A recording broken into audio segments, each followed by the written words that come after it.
Salut.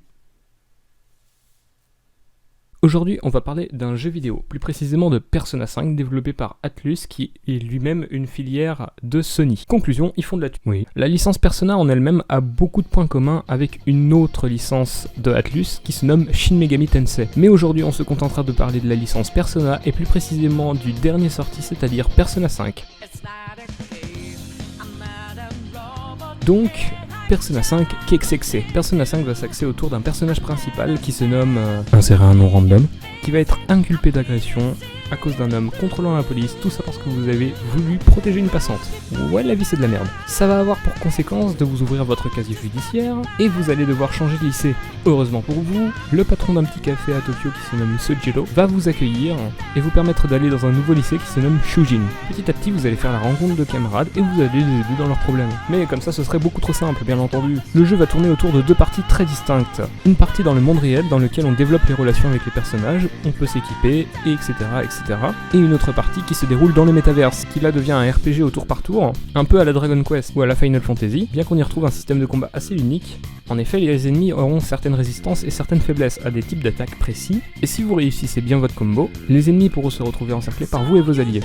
Vous allez donc pouvoir opérer ce qu'on appelle un braquage, et là vous aurez le choix entre abattre tous les ennemis, leur demander de se joindre à votre cause, leur demander de l'argent ou un objet. Normalement jusqu'à présent je ne vous ai pas trop spoilé, mais ça risque de changer à partir de maintenant, car je vais parler de ma propre expérience sur le jeu. Ayant déjà joué à Persona 5 puis à Persona 5 Royal après sa sortie, je pense que j'ai eu le temps de me forger une opinion sur ce jeu. On va donc parler dans un premier temps des aspects positifs du jeu. Pour commencer, nous allons parler du rythme du jeu, qui est en réalité un décompte de jours avant qu'une menace ne soit mise à exécution. Cela change beaucoup de certains jeux vidéo dans lesquels on peut prendre notre temps avant d'affronter un boss. Là, le jeu nous impose une limite à ne pas dépasser, car sinon c'est game over. Ce qui force le joueur à réfléchir à l'avance à son emploi du temps dans le jeu, ce qui est quelque chose d'assez unique pour un RPG. Mais il faudra aussi prendre en compte les événements in-game qui vous empêcheront de faire des activités certains jours, tels que vos examens ou alors les jours de fête.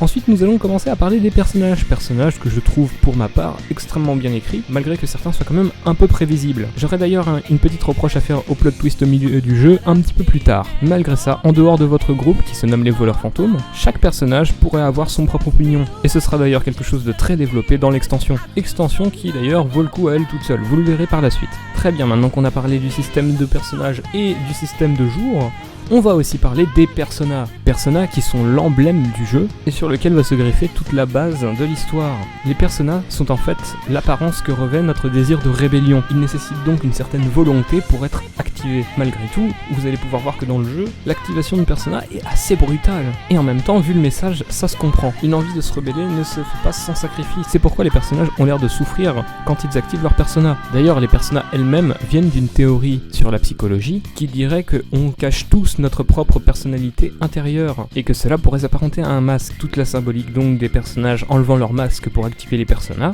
est expliquée par ce biais. Autre chose à préciser, le système de fusion de personas, que j'ai trouvé vachement brutal pour ce que c'est, peut être assez compliqué à comprendre dans certains aspects. Mais une fois qu'on s'y est mis et qu'on a compris certains trucs, ça passera tout seul. Je pourrais aborder le système de statistiques sociales ainsi que le crafting dans ce jeu. Le problème, c'est que ça n'a pas beaucoup d'influence sur l'histoire en elle-même. Je vais donc vous montrer cette magnifique image de moi en train d'ouvrir un crayon.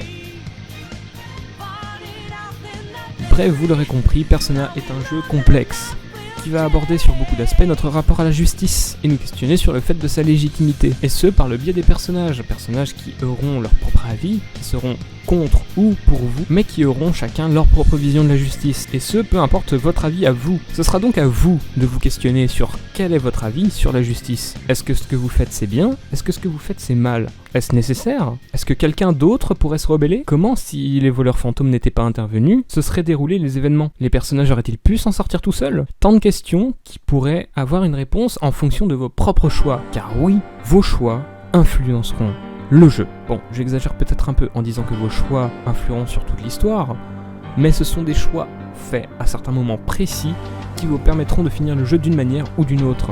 Car oui, il y a plusieurs fins, dont je ne parlerai pas bien entendu. Mais malgré tout ça, je vais quand même être obligé de vous parler de l'extension, qui est pour moi l'une des meilleures extensions, tout jeu vidéo compris. Car là, ce n'est plus le rapport à la justice que vous allez interroger, mais le rapport au bonheur des autres. Et oui, car l'antagoniste de cette partie n'est pas vraiment un antagoniste. Et contrairement au plot twist du jeu de base, je n'ai absolument pas vu venir le plot twist de cette extension. Pour vous dire, j'étais un peu comme ça.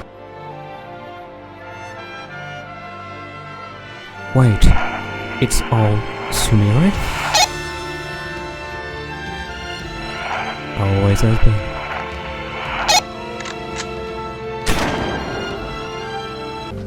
Parlons un peu de l'aspect négatif de ce jeu.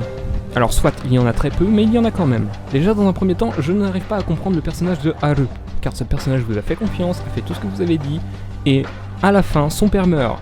Ce personnage n'a clairement aucune raison de vous croire. Et ça rejoint un peu la deuxième critique que j'ai à faire à ce jeu. Le plot twist du jeu de base est assez prévisible en réalité, bien que magnifiquement exécuté, on se rend assez vite compte de quel va être le traître dans l'équipe. De plus, si vous êtes attentif, ce sera évident. Je pense que ce qu'aurait dû faire Atlus à ce moment-là, ça aurait été de choisir un personnage traître aléatoire parmi tous les membres de votre équipe, en fonction de votre niveau de relation avec vos confidents, ce qui aurait rajouté plus de suspense à mon goût, et n'en aurait rendu que le jeu bien meilleur. Mais il est vrai que malgré ces petites coquilles de scénario, le jeu n'en reste pas moins excellent. Les musiques y sont tout à fait marquantes, d'ailleurs rien n'égalera le fait de refaire un palais en rushant avec la musique Life Will Change derrière, clairement l'un des moments les plus badass du jeu vidéo. Voilà qui sera tout pour cet épisode de Japan Analyse sur Persona. N'hésitez pas à dire ce que vous en avez pensé, si vous voulez que je fasse les autres jeux de la licence pour pouvoir en faire une critique. Si vous avez quelque chose à me recommander, n'hésitez pas à le faire. Et si vous n'êtes pas d'accord avec moi, je me ferai un plaisir de lire vos arguments dans les commentaires. Sur ce, à la prochaine!